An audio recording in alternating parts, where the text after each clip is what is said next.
Hey guys, welcome back to my channel. It is Angelica Mack and you are here with Angelica Talks, where we talk about all things mindset, personal development, and growth, all my favorite things. Today we're gonna switch it up. We're gonna do a reaction video to a TED Talk speech that I have not seen yet. We all know, well, hopefully we all know what a TED Talk is.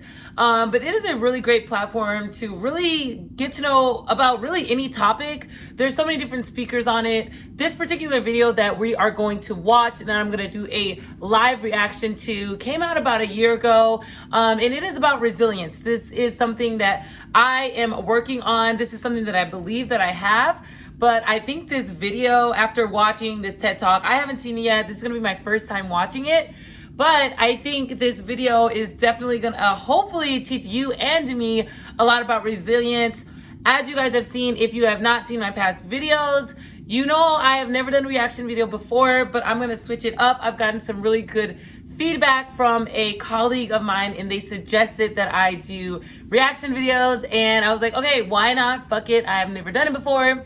What's the worst that can happen? I guess the worst that could happen is that you guys hate it, but that's okay. It's okay. I have thick skin. I will get through it. But let's try it out for the first time. We're gonna start this video. I'm gonna be watching it on my computer. Hopefully I can figure out a way to like double up the screen. Not really sure how that's gonna work, but let's just give it a shot. This video is titled The 3 Secrets of Resilient People with Lucy Hone. Don't know who Lucy Hone is. I think I'm gonna do some research on her after this video, but I'm really excited to see what is her 3 secrets of resilient people. What are those traits that make you resilient? What are the traits that make me resilient? What keeps us going? And so I'm really excited to dive into this video. Let's get started. I'm gonna be watching it on my computer, like I said. And let's just get started. Hey, let's see what you gotta say, Lucy. Let's see what Lucy has to say about resilience. Like, what does she have to say? Here we go. TEDx Christchurch. Okay, cool. Cool. Okay, so it starts off by saying Lucy Hone is an author. Good to know. I was not sure who she was. I'm a huge fan of TED Talks, but I was not familiar with this author. I mean, there's so many different people that speak on TED Talks. So it's nice to know that she's an author. I will definitely do my research a little bit later.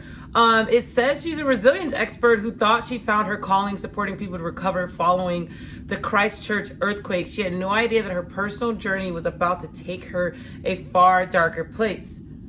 Interesting. In this powerful and courageous talk, she shares the 3 stages that got her through an unimaginable tragedy and offers a profound insight on human suffering. Okay, that's all I had to do was read the little description, duh, Angelica, and I would have known a little bit about her. So now we know a little bit about her. Let's start this video. So I'd like to start, if I may, by asking you some questions. If you've ever lost someone you truly love, ever had your heart broken, ever struggled through an acrimonious divorce, or been the victim of infidelity, please stand up.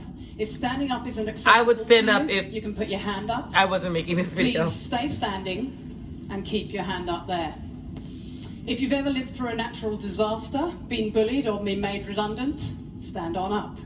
If you've ever had a miscarriage, if you've ever had an abortion or struggled through infertility, please stand up. Okay, this is 59 seconds in and I'm already in love with her. The fact that she is asking these really raw questions to the crowd already has me so intrigued. I'm so curious to see what the rest of the talk is going to be. The fact that she already has people kind of looking within, thinking about these certain questions that she asked, I think is super, super important in a speech and in a speaker. So I'm loving this already so far. Let's see what else she has to say.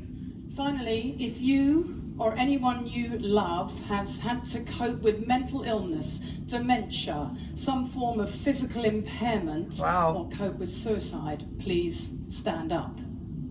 Look around you. Wow. Adversity doesn't discriminate. If Oh my God. What? Adversity doesn't discriminate. That is so powerful. And in this video, like I said, I hope I can do a little split screen, but if I can't, there is a room of thousands of people and all of them are standing up. So when she says that adversity does not discriminate, she's basically telling people to look around in the room. All of us have been through shit. All of us has gone through some different things in our lives that we maybe aren't proud of, that we're sad about, that have affected our lives, that have affected the trajectory of our lives. And look around the room, see who else is in this room that is possibly have gone through or is going through the different things that she's spoken about. And we're only a minute and 20 seconds in. This is so powerful. I'm so excited to see where this goes. Let's keep going. If you are alive, you are going to have to, or you've already had to, deal with some tough times. Thank you, everyone. Take a seat. Wow. I started studying resilience research a decade ago at the University of Pennsylvania in Philadelphia. It was an amazing time to be there because the professors who trained me had just picked up the contract to train all 1.1 million American soldiers to be as mentally fit as they always have been physically fit. As you can imagine, you don't get a much more skeptical, discerning audience than the American drill sergeants returning from Afghanistan. So for someone like me, whose main quest in life is trying to work out how we take the best of scientific findings out of academia and bring them to people in their everyday lives, it was a pretty inspiring place to be. I finished my studies in America and I returned home here to Christchurch to start my doctoral research. I'd just begun that study when the Christchurch earthquakes hit. So I put my research on hold and I started working with my home community to help them through that terrible post-quake period. I work with all sorts of organisations, from government departments to building companies and all sorts of community groups, teaching them the ways of thinking and acting that we know boost resilience. I thought that was my calling, my moment to put all of that research to good use. But sadly, I was wrong. For my own true test came in 2014 on Queen's birthday weekend.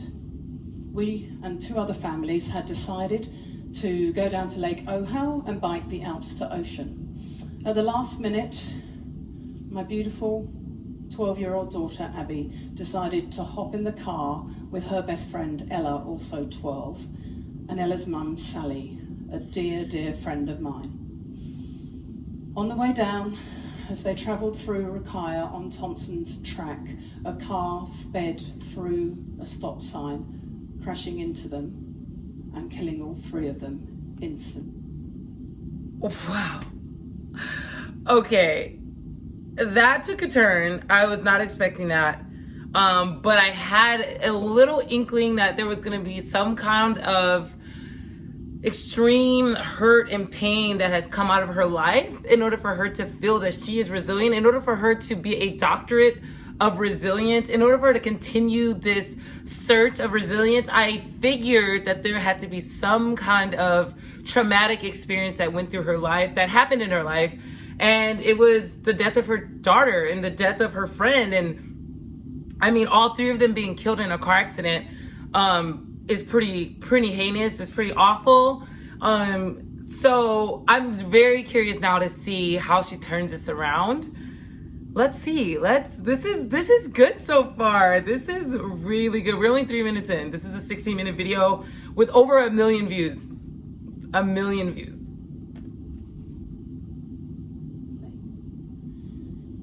In the blink of an eye, I find myself flung to the other side of the equation, waking up with a whole new identity. Instead of being the resilience expert, suddenly I'm the grieving mother, waking up not knowing who I am, trying to wrap my head around unthinkable news, my world smashed to smithereens. Suddenly I'm the one on the end of all this expert advice, And Wow. I can tell you, I didn't like what I heard one little bit. That is so powerful for her to mention that she's now on the other side. You know, I think when you're even talking to psychologists, therapists, or, you know, mindset coaches, or, you know, whoever in that field of giving advice and, you know, being there for people who are at their lowest point or at their highest point, it is so hard to be on that other side and to listen to all the advice that you have been giving all these people, and for her to be honest about saying that she didn't like anything that she was hearing, she didn't like the feeling, she didn't know how to react to it. It's super powerful. Like, she is on now the other side of the table, and I can imagine that being hard. I can imagine that being so extremely just, I can't even put it into words how it would feel. It's kind of like what I'm doing now, me giving all this advice, all the things that I've been through, and then me being tested and having to get my own advice. I can see that being hard. So she's being real right now. She's like, I didn't get it. I don't like it. I don't understand. And I didn't enjoy being on the other side of the advice. This is crazy. This is crazy. In the days after Abby died, we were told we were now prime candidates for family estrangement, that we were likely to get divorced, and we were at high risk of mental illness. Wow, I remember thinking, thanks for that. I thought my life was already pretty shit. Leaflets describe the 5 stages of grief: anger, bargaining, denial, depression, acceptance. Victim support arrived at our door and told us that we could expect to write off the next 5 years to grief.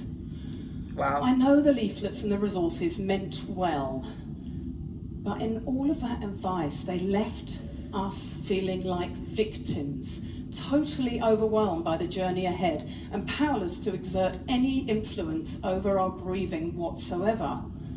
I didn't need to be told how bad things were. Believe me, I already knew things were truly terrible. What I needed most was hope. I needed a journey through all that anguish, pain, and longing. Most of all, I wanted to be an active participant in my grief process. So I decided to turn my back on their advice and decided instead to conduct something of a self-experiment. I'd done the research, I had the tools. I wanted to know how useful they would be to me now in the face of such an enormous mountain to climb. Now, I have to confess at this point, I didn't really know that any of this was going to work. Parental bereavement is widely acknowledged as the hardest of losses to bear. But I can tell you now, 5 years on, what I already knew from the research, that you can rise up from adversity, that there are strategies that work, that it is utterly possible to make yourself think and act in certain ways that help you navigate tough times. There is a monumental body of research on how to do this stuff. Today I'm just going to share with you 3 strategies. These are my go-to strategies that I relied upon and saved me in my darkest days. Now, she states that there is obviously monumental research on this topic. As we may all know, as I know, that there is a lot of research on this topic. However, the more research does not mean that there's more clarity on the topic. I think sometimes more research just equals a lot more confusion and a lot more just the unknown. You don't know what research you want to listen to more. So I love that she's going to break it down into 3 top secrets on resilient people. And she's not going to go into depth about all this other research, but this is coming from personal experience. The 3 things that she's found that has helped her over these past 5 years deal with the death of her daughter, which is crazy. I can't even begin to comprehend what that would feel like. I obviously don't have kids. Maybe that's not obvious, but I don't have kids, so I have no idea what that would feel like. But let's see what her 3 secrets are. I'm just so curious. I'm so intrigued by this. This is incredible. This is amazing. I love this. They're 3 strategies that underpin all of my work, and they're pretty readily available to us all. Anyone can learn them. You can learn them right here today. So number 1, resilient people get that shit happens. They know that suffering is part of life. This doesn't mean they actually... I love this. I fucking love this. That is so important. Number 1, she says that resilient people know that shit happens. They know that suffering, sadness, depression, happiness, joy, all of these things in between is a part of life. This is natural. This means you're human. This is incredible. That this number 1 is so important. And I wasn't sure what number 1 was going to be. I wasn't sure what her 3 things were going to be. But the fact that she is saying that you have to understand and you have to cope with that life happens, shit happens. This is great. Let's just keep seeing what she says. Welcome it in. They're not actually delusional. Just that when the tough times come, they seem to know that suffering is part of every human existence. Yep. And knowing this stops you from feeling discriminated against when the tough times come. Never once did I find myself thinking, why me? In fact, I remember thinking, why not me? Terrible things happen to you just like they do everybody else. That's your life now. Time to sink or swim. The real tragedy is that not enough of us seem to know this any longer. We seem to live in an age where we're entitled to a perfect life, where shiny, happy photos on Instagram are the norm. Wow. When actually, as you all demonstrated at the start of my talk, the very opposite is true. Number 2. She is so right. I understand that feeling of feeling like, woe is me. I'm the only one that's going through this. And I think if you can get that out of your head, it's easier to deal with what you're going through. I think it definitely allows you to look at it from a different perspective. And she's right. Like, we all look on Instagram with this social media age. We look at Instagram, we think people have all these perfect lives and they live these amazing lives that we can't even obtain, or we're not lucky enough to obtain, or whatever our thought process is on it.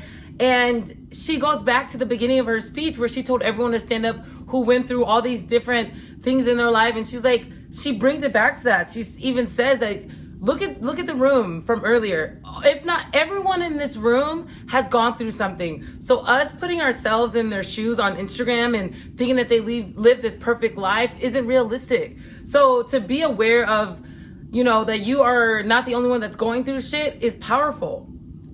It's powerful. This is crazy. 2. Number 2. Resilient people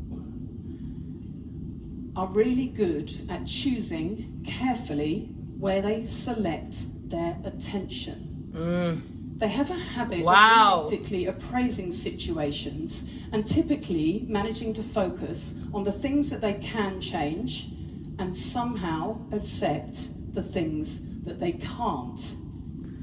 This is so incredible. This is so real, because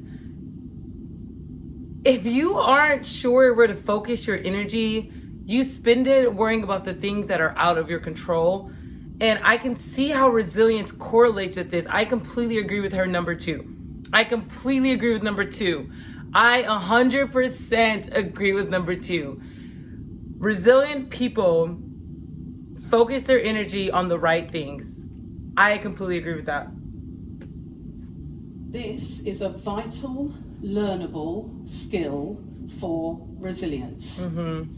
I see that. As humans, we are really good at noticing threats and weaknesses. We are hardwired for that negative. We're really, really good at noticing them. Negative emotions stick to us like Velcro, whereas positive emotions and experiences seem to bounce off like Teflon. Being wired in this way is actually... That is so true. Why is it that negative things in our life, like she said, attaches to us like Velcro, whereas positive things just bounce off of you. People remember those negative things more so than the positive, and why is that? Why is that happening? That's so true. Actually really good for us and served us well from an evolutionary perspective. So imagine for a moment I'm a cave woman and I'm coming out of my cave in the morning, and there's a saber-toothed tiger on one side and a beautiful rainbow on the other. It kind of pays for my survival for me to notice this tiger. The problem is, we now live in an era where we are constantly bombarded by threats all day long. And our poor brains treat every single one of those threats as though they were a tiger. Our threat focus, our stress response is permanently dialed up. Resilient people don't diminish the negative, but they also have worked out a way of tuning into the good. So she's not saying that you completely ignore the negative and you're delusional as like it's not there. She's just saying you tune more into the positive side and you tune more into the things that you know that you can change as opposed to the things that are out of your control. One day, when doubts were threatening to overwhelm me, I distinctly remember thinking, no, you do not get to get swallowed up by this. You have to survive. You've got so much to live for. Choose life, not death. Don't lose what you have to what you have lost. In psychology, we call this benefit finding. In my brave new world, it involved trying to find things to be grateful for. At least our wee girl hadn't died of some terrible, long, drawn-out illness. She died suddenly, instantly, sparing us and her that pain. We had a huge amount of social support from family and friends to help us through. And most of all, we still had two beautiful boys to live for who needed us now and deserved to have as normal a life as we could possibly give them.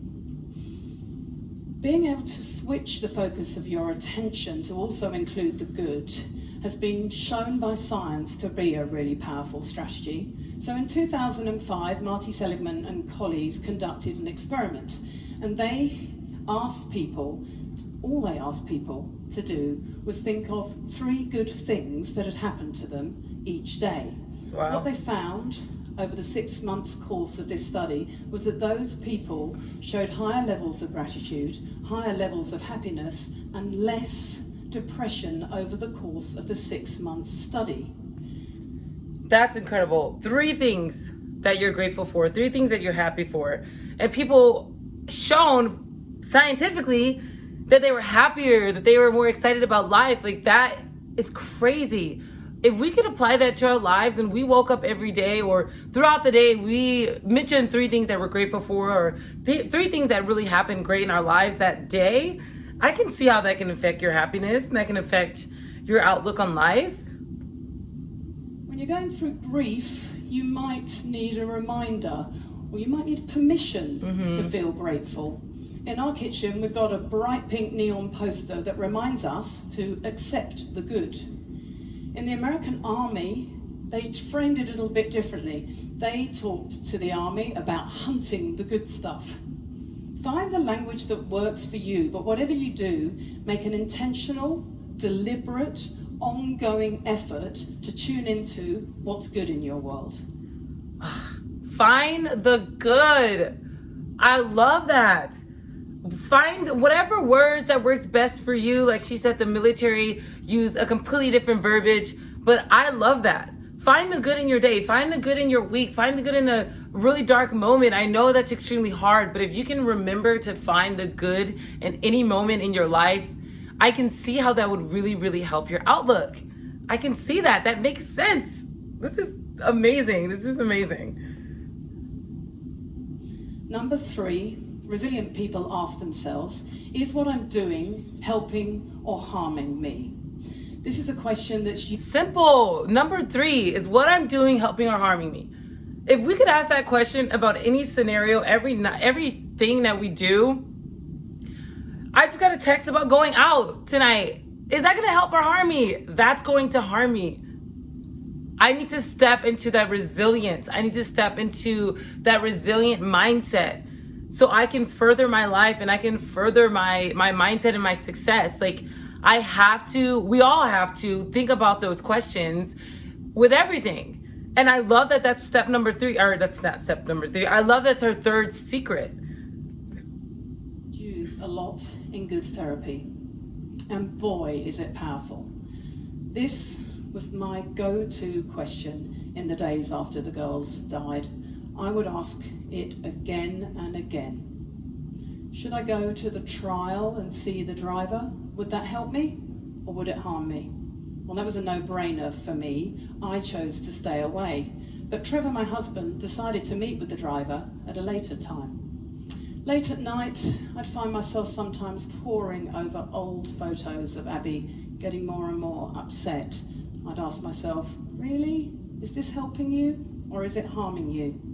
I love this. She is getting raw. She is getting down. She's talking about the moment when she's at home and she was crying over her daughter's pictures, and she literally had to stand back and be like, is this hurting me or is this harming me? I mean, is this hurting me or is this helping me? She even mentioned how her husband how he met the driver of the car that her daughter was killed by. Like, she asked herself, is this going to hurt me or is this going to help me? And she decided that it was going to hurt her. So she decided not to meet the driver, and that is powerful.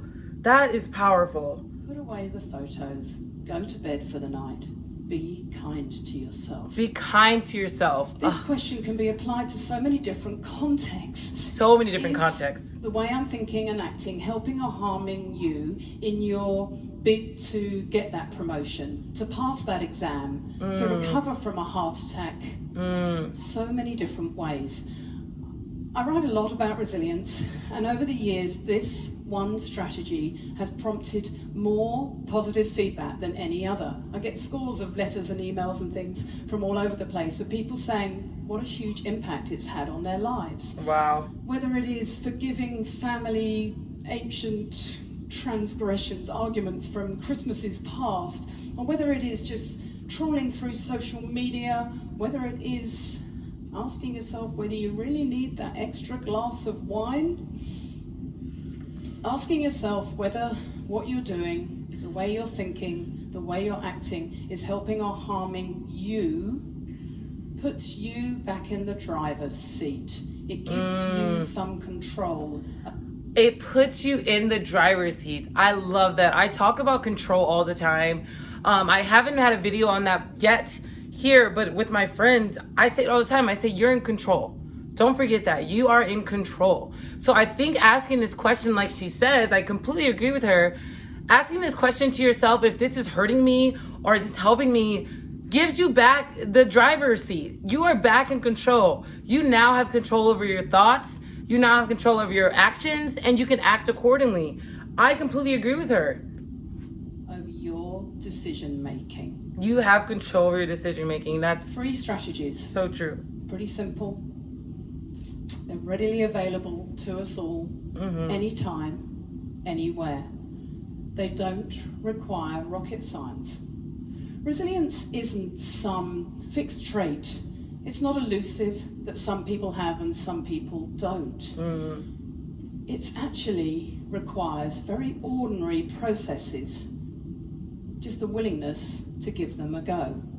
That's it. I think we all have moments in life where our life path splits and the journey we thought we were going down takes veers off to some terrible direction that we never anticipated. Nope. And we certainly didn't want. It happened to me. It was awful beyond imagining. If you ever find yourself in a situation where you think, there's no way I'm coming back from this, I urge you to lean into these strategies and think again. Think again. I love this. I won't pretend that thinking this way is easy. And it does not sound easy. It does not sound easy. She is saying when you're at your bottom, like she said, where you do not think you're going to come from this, lean into these 3 strategies, and she's saying it's not easy. Girl, we know. I hear you, sis. I know this shit is not easy. I know it's not easy. Oh my goodness, I cannot imagine. But I think if you can remember these strategies, keep them in a little notebook in your phone or something, I think it could really change the outcome of that situation. Doesn't remove all the pain. But if I've learned anything over the last 5 years, it is that thinking this way really does help. More than anything, it has shown me that it is possible to live and grieve at the same time. And for that, I would be always grateful. Thank you. Wow. Wow. Oh my gosh. That was amazing. To live and grieve at the same time. That is beautiful. That was powerful. That was my first time seeing that TED Talk. That was my first time being introduced to this incredible author on resilience. And I must say that was definitely a breath of fresh air. I loved watching every single moment of that. I am so grateful that I was able to see that you guys were able to see that. I hope that you guys got something from this video. I hope my reaction was pleasing to you. I hope you got something from it. Please comment below. Let me know how you feel about this video. Let me know how you feel about this reaction. I definitely really enjoyed this. I'm definitely going to do this again in the future because not only do I love TED Talks, but I like to dive into these different authors or these different mindset coaches. I like to dive into their mindset, their processes, how they work through things, how they have come to be where they are today. I think it really means a lot. I think it speaks volumes on her strength and of course her resilience. And the fact that she's able to stand up and speak about that today is super incredible. Like I said, I'm glad you guys are here. I'm so happy that you guys decided to watch this video and I hope you got something from it. Like I said, comment below. Subscribe to my channel. Totally follow me on Instagram. It's just Angelica Mack with 2 Ks. I'm going to continue sharing content like this. Let me know how you feel about it. As always, I love you. I'm here for you. I hope that you guys have an incredible week. I hope you're very productive. And I hope you never, ever give a fuck what anyone has to say about you. And you continue to love yourself. And you continue to be resilient. Don't forget, I am here for you. Let me know what you need. I want to continue to share content with you guys. And hopefully you guys get something from it. I will talk to you guys next week. Have a wonderful day. Bye.